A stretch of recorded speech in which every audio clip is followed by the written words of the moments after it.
네, 묵상 간증 외도로 찾아오신 참 목자입니다.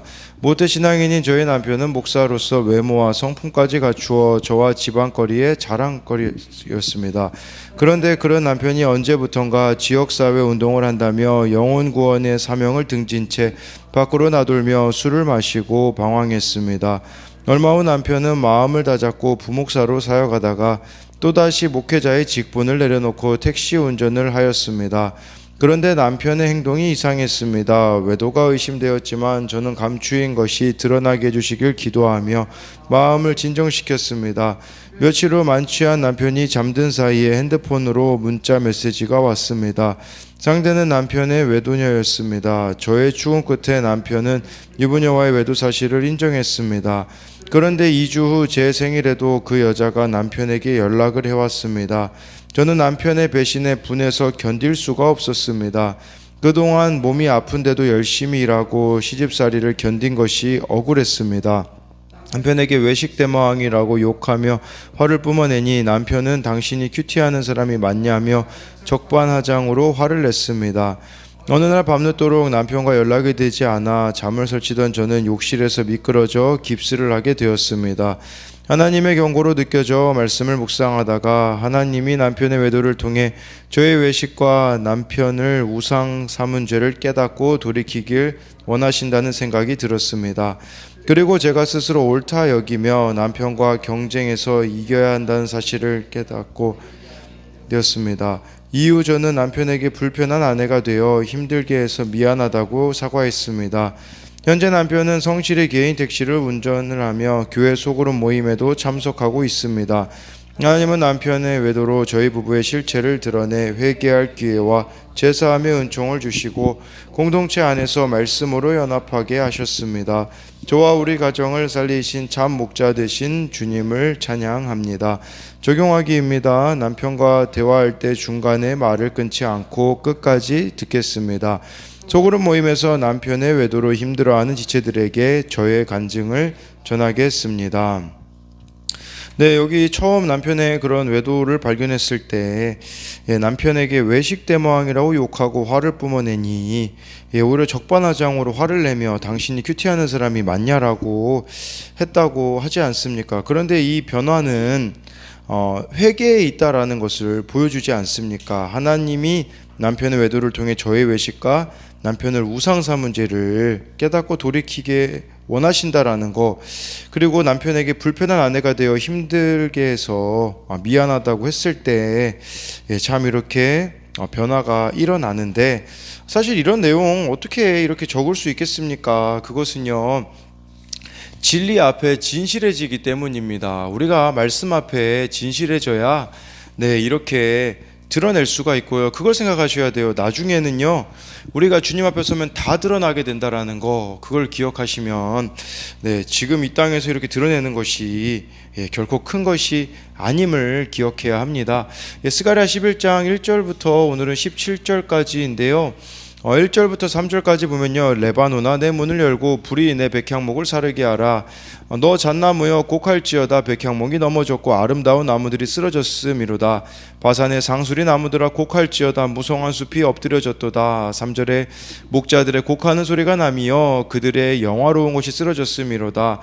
어린 사자의 부르짖는 소리가 나미여 이는 요단의 자랑이 쓰러졌음이로다 라고 해가지고요, 백향목 2절에 보면 잣나무, 또 아름다운 나무들, 바산의 상수리 나무들은 다 무엇을 뜻하는 거냐면, 이것은 바로 지도자들을 뜻하는 것이라고 볼 수가 있습니다. 그렇게 지도자들 뿐만 아니라 이것은 하나님께서 보호해 주시던 보호막이라고도 볼 수가 있는 거예요. 근데 그 보호막들이 다 없어지게 될 것이고 지도자들이 패망과 파멸로 가게 될 것임을 말씀해주고 있습니다. 그래서 3절에 보니까 목자가 이제 곡하는 소리, 어린 사자의 이런 부르짖음이라는 것은 그들의 환경이 완전히 파괴되었음을 가리키는 것이라고 볼 수가 있습니다. 여러분, 그런데요, 이 완전하게 파괴되는 것 같은 그 환경이 우리를 하나님께로 이끄는 겸손한 환경이라는 것을 저와 여러분들이 기억해야 한다라는 것이고, 그리고 지금 이 목자들, 이 지도자들이잖아요. 여기 3절에 보니까 목자들의 곡하는 소리라고 보기 때문에 1, 2절에 나와 있는 자들이 또 목자들이라는 것이 이렇게 또 그런 관점으로 볼 수 있다면, 하나님이 우리에게 주신 것들이 있잖아요. 그것을 정말 다른 사람을 섬기는 데 또한 사용해야 된다라는 것을 보여주는 것이라고도 할 수가 있습니다. 그래서 1절부터 3절에 대한 적용으로는 내가 자랑하고 의지하는 것은 무엇입니까? 학벌이나 물질 혹은 권세나 건강은 아닙니까? 나를 하나님께로 돌아가게 만드는 겸손한 환경은 무엇입니까? 아까 이 3절이 그 곡하는 소리, 어린 사자 부르짖음이 환경의 파괴라고 말씀드린 것으로 이렇게 만들었고요. 또 한 가지는요, 지도자의 위치에 있는 자리는 어디입니까? 그 자리에 대한 책임을 감당하고 있습니까? 그래서 왜 1절부터 2절이 지도자들을 뜻한다면 그 자리에서 맡겨진 책임들을 잘 감당하고 있는지를 묻는 것입니다. 4절에요, 여호와 나의 하나님이 이르시되 너는 잡혀 죽을 양떼를 먹이라 라고 말씀해 주고 있습니다. 여러분, 이게 목자의 사명이라고 볼 수가 있습니다. 잡혀 죽을 양떼를 먹이래요. 우리 생각에는 도무지 가능성이 없어 보이는 사람이 있지 않습니까? 그게 잡혀 죽을 양떼가 아니겠습니까? 이들을 찾아가 말씀을 먹이는 것이 우리들이 해야 할 일이다 라고 말씀해 주고 있습니다. 그런데요, 우리가 계산기 두드리면요, 이거 절대 못합니다. 이 4절 말씀은 우리 머리 그 계산기 두드리지 말라는 의미라고 볼 수가 있는 것이겠죠. 그래서 이 4절에 대한 적용으로는요, 당장 잡혀 죽을 양떼처럼 보이는 내 주위의 지체들은 누구입니까? 그들을 찾아가 말씀을 먹이고 있습니까? 5절 6절 말씀을 보면요, 사들인 자들은 그들을 잡아도 죄가 없다 하고 판 자들은 말하기를 내가 부유하게 되었은즉 여호와께 찬송하리라 하고 그들의 목자들은 그들을 불쌍히 여기지 아니하는도다.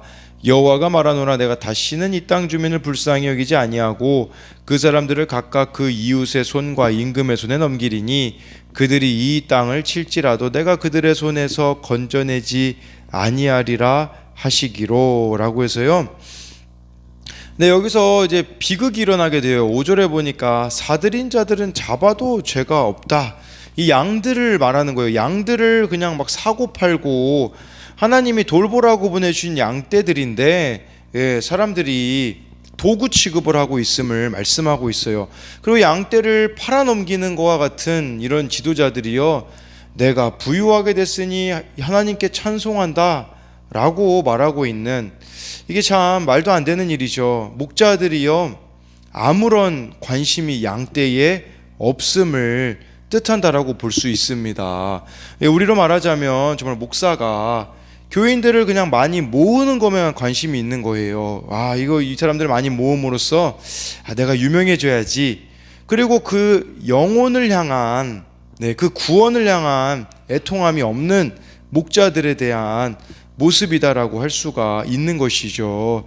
이런 자들에게는요, 백성의 곤고함이 보여지지가 않는다라는 것을, 이들에게는요, 양떼는요, 화폐가치 이상의 의미가 없는 것입니다. 나의 유익을 위해, 나의 소득을 위해, 나의 성공을 위해 이렇게 사람들을 이용하는 자들에 대하여서 하나님께서 책망하시는 내용이라고 볼 수가 있습니다. 7절 8절 보면요, 내가 잡혀 죽을 양떼를 먹이니 참으로 가련한 양들이라. 내가 막대기 둘을 취하여 하나는 은총이라 하며 하나는 연합이라 하고 양떼를 먹일세. 8절에 한 달 동안에 내가 그 세 목자를 제거하였으니 이는 내 마음에 그들을 싫어하였고 그들의 마음에도 나를 미워하였음이라 라고 하고 있습니다. 목자가 제구실을 못하는 것은 이 두 가지, 하나님께서 두 가지 막대기로 이렇게 양들을 인도하고 계셨거든요. 하나는 은총이라 라고 이렇게 말씀해 주고 있습니다. 이 은총이라는 것은 하나님의 언약을 뜻한다라고 볼 수가 있습니다. 이것은 이후 구절에 보면 나오거든요. 하나님과의 언약이기 때문에 우리에게는 이 은총이 무엇이겠습니까? 말씀이라고 볼 수가 있습니다. 다른 하나는요, 연합이라고 하고 있습니다. 이 연합이라는 것은 이것도 밑에 구절에 보면 14절에 보면 나와 있거든요. 유다와 이스라엘 형제의 의리, 그러니까 이것은 하나됨을 뜻하는 것입니다. 하나 될 수 없는 자들이 하나 되는 거, 저는 이게 말씀으로 가능해지지 않는가 이런 생각을 해보게 되어지는 것이죠. 이게 하나님이 우리에게 원하시는 겁니다. 말씀대로 살고 우리가 연합해 가는 것을 원한다라고 말씀해주고 있는 것이겠죠. 그 다음에 여기 8절에 보니까요, 한 달 동안에 세 목자를 제거한다. 이거는 크게 두 가지 의미가 있더라고요. 하나는 예수님이 이 땅에 오시기까지 그 당시에 지도자들 있잖아요. 다른 그 역사 속에 뭐 헬라도 있었고, 그런 나라들의 지도자들이 다 멸망하게 될 것임을 뜻하기도 하고요. 그것보다는 아무래도 이 세 목자라고 말하고 있는 것은 그 당시 이제 기름 부음을 받을 수 있는 세 존재가 있었잖아요. 왕, 제사장, 선지자가 있었었는데 이들을 뜻한다라는 의미라고도 볼 수가 있습니다. 여기서 아주 중요한 것은 아주 짧은 시간 내에 이 남유다에서 하나님의 말씀이 다시 사라져 버린다라는 것을 말씀해주고 있는 것입니다. 9절 10절 보니까요, 내가 이르되 내가 너희를 먹이지 아니하리라. 죽는 자는 죽는 대로, 망하는 자는 망하는 대로, 나머지는 서로 살을 먹는 대로 두리라 하고, 10절에 이에 은총이라 하는 막대를 취하여 꺾었으니 이는 모든 백성들과 세운 언약을 폐하려 하였음이라. 제가 이 은총이라는 거, 이게 하나님과의 언약이라고 말씀드린 것이 바로 10절 말씀 때문이다 라고 할 수가 있습니다.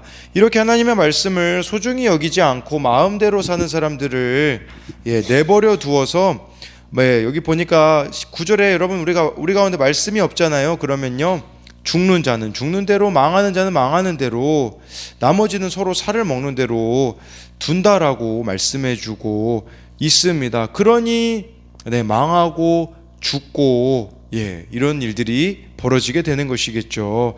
그 이유는 말씀이 우리들 가운데 없습니다 라는 것을 기억하셔야 됩니다. 양들은 목자가 인도해 주지 않으면요, 아무것도 못해야 정상입니다. 우리도 예수님이 인도해 주시지 않으면, 예수님이 없으면 아무것도 못해야 정상인데, 문제는 여기 나와 있는 양들은요, 또 자기들이 너무 똑똑한 나머지 주인을 가르치려고 하고 이끌어 가려고 했습니다. 더 쉽게 말씀드리자면요, 여기 나와 있는 자들은요, 말씀도 자기 생각에 맞아야 받아들이는 사람, 자기 감정에 맞아야 받아들이는 사람은 목자의 인도함을 받는 양이 아니라고 볼 수가 있는 것이겠죠. 11, 12절에 이것에 대한 또 적용으로는요, 내가 하나님의 말씀보다 더 귀를 기울이고 있는 세상의 조언은 무엇입니까? 이 은총이라는 게 하나님의 언약 말씀이기 때문에 이 말씀보다 내가 더 옳게 여기고 있는 세상의 소리는 무엇이 있느냐라는 것을 말씀드리는 겁니다.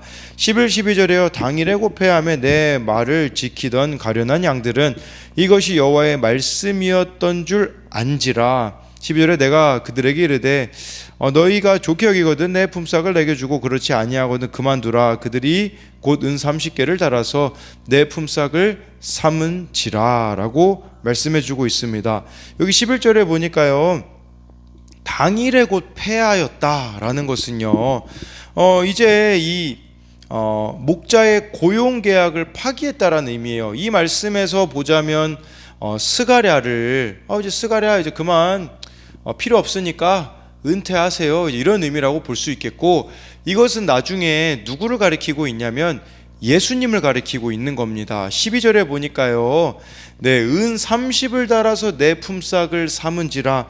예수님이 가룟 유다를 통해서 은 30에 팔아넘겨지지 않았습니까? 이 말씀이 스가랴가 예수님 오시기 거의 500년 전인데 이렇게 예수님이 은 30에 팔아넘겨진다라는 것을 보여주고 있는 것인데, 이건 뭘 말하겠습니까?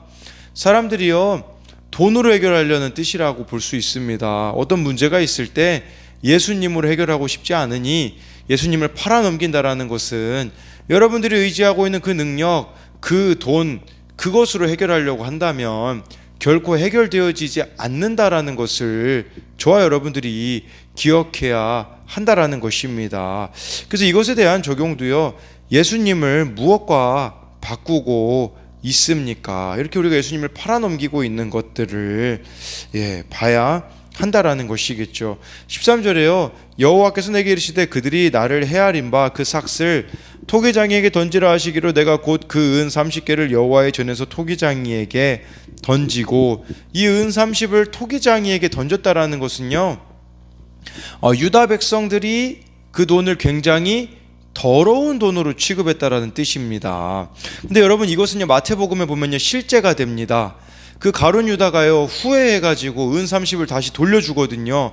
근데 이 돈을 받은 제사장, 대제사장과 그 무리들이요, 이 돈이 더럽다고, 그래서 성전 금고에다가 넣을 수 없다라고 말하면서 토기장이의 밭을 사서 나그네의 공동묘지로 삼았다라는 것이 마태복음에 보면 기록되어 있습니다. 우리가 그래서 기억해야 되는 것은요, 하나님의 말씀은 이루어질 수밖에 없음을 또 이것을 통해서 우리가 보게 되어지는 것이죠. 14절에요. 내가 또 연합이라는 둘째 막대기를 꺾었으니 이는 유다와 이스라엘 형제의 의리를 끊으려 함이었느니라 라고 해서요, 두 번째 막대기 연합은요 바로 하나됨을 뜻하고 있습니다. 우리로 말하자면요, 이 교회 공동체가 하나가 되어져야 한다라는 것을 가리키는데, 근데 문제는 이들에게는 하나됨이 보여지지 않았음을 가리키고 있는 겁니다. 여러분, 유다와 이스라엘은 어떤 존재입니까? 그들로 말하자면 하나가 될 수 없는 자들이지 않았습니까? 그러나 여러분, 예수님의 모습을 우리는 기억해야 됩니다. 이 남유다, 북이스라엘의 수도가 사마리아 아닙니까? 예수님은 사마리아 여인을 만나러 가신 그 모습은 무엇을 말하겠습니까? 하나됨을 가리키는 게 아니겠습니까? 세리와 창녀들을 찾아간 것은 무엇이겠습니까? 그들 또한 하나됨에 필요한 존재들이라는 것입니다. 우리로 말하자면 도무지 하나 되지 못할 것 같은 자들과 하나 되는 것이 하나님의 뜻이라는 것을 기억해야 된다라는 것이죠. 그래서 14절에 대한 적용도요, 주님이 주신 공동체와의 연합을 끊으려 하고 있지는 않습니까? 마치 이 교회 공동체도요, 무슨 세상에 어떤 동아리 모임처럼 있잖아요. 필요에 따라서 찾고만 있는 자들이 너무 많지 않습니까? 이 공동체 안에 우리가 그런 의미로 공동체를 우리가 속해서는 안됨과 동시에 또 하나의 연합이 필요하다라고 할 수 있습니다. 15부터 17절까지 보면요, 여호와께서 내게 이르시되 너는 또 어리석은 목자의 기구들을 빼앗을지니라. 16절에 보라, 내가 한 목자를 이 땅에 일으키리니 그가 없어진 자를 마음에 두지 아니하며 흩어진 자를 찾지 아니하며 상한 자를 고치지 아니하며 강건한 자를 먹이지 아니하고 오히려 살찐 자의 고기를 먹으며 그 굽을 찢으리라. 17절에 화 있을진저 양떼를 버린 못된 목자여, 칼이 그의 팔과 오른쪽 눈에 내리리니 그의 팔이 아주 마르고 그의 오른쪽 눈이 아주 멀어 버릴 것이라 하시니라 라고 해서요, 어리석은 목자들의 기구를 빼앗으라고 합니다. 이 목자들이 가지고 있었던 기구들이요, 지팡이, 물맷돌, 주머니로 이것의 역할은요 양들을 보호하는 데 있었습니다. 근데 이들이 타락하자 양들을 잡아먹는 데 그 도구를 사용했다. 그게 바로 16절의 말씀이다 라고 볼 수가 있는 것이에요.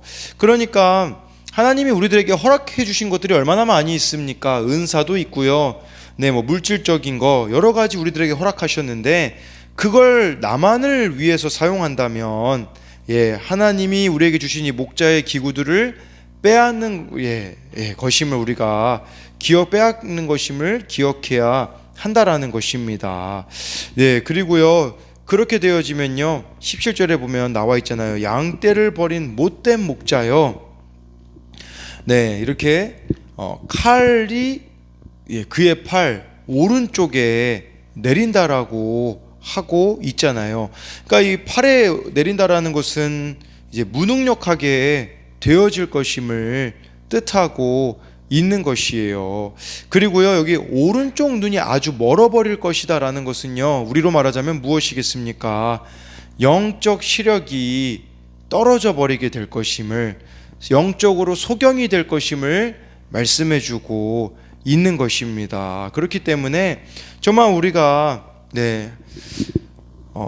하나님의 인도함을 받지 않는 못된 목자가 될 때에 영적 분별력이 상실해져 버림을 기억해야 한다라는 것이겠죠. 그래서 이것에 대한 마지막으로 적용으로는요, 주님이 다른 사람들을 위해 쓰라고 주신 건강과 물질과 은사의 기구들을 나를 위해서만 쓰고 있지는 않습니까? 라고 이렇게 말씀해주고 있듯이요, 우리가 다 맡겨진 자리에 목자로서 서 있어야 되는 자리들이 있지 않습니까? 근데 이 목자로 우리가 서 있을 수 있는 것은 우리의 능력이 아니라 오늘 말씀에 두 가지가 필요하다고 하지 않습니까? 은총과 연합이 필요하다라는 것을 기억하심으로써, 은총은 하나님과의 언약인 말씀을 붙잡는 것이기 때문에요, 여러분, 말씀이 말씀하시는 대로만 순종해 보십시오. 그 열매로 연합은 따라오게 되어져 있습니다. 그렇기에 이 두 가지로 정말 하나님을 섬기고 우리가 가는 곳마다 하나로 연합이 되어지는 그런 하나님의 역사를 나타내는 저와 여러분들이 되기를 소망합니다.